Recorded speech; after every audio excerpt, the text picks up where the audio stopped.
శ్రీ నారా చంద్రబాబు నాయుడు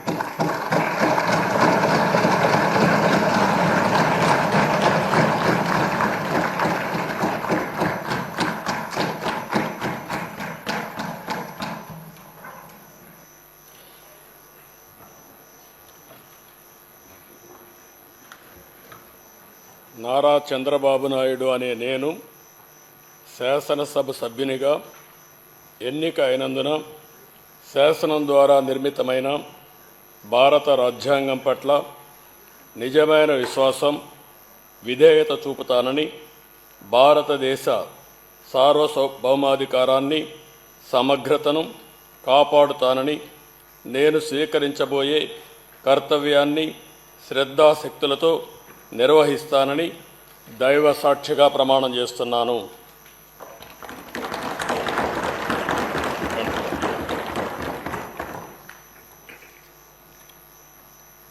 ఆంధ్రప్రదేశ్ శాసనసభ సభ్యుడైన నారా చంద్రబాబు నాయుడు అనే నేను సభ నియమాలకు కట్టుబడి ఉంటానని, వాటిని అనుసరిస్తానని, సభా మర్యాదలను పాటిస్తానని, సాంప్రదాయాలను గౌరవిస్తానని దైవ సాక్షిగా ప్రమాణం చేస్తున్నాను.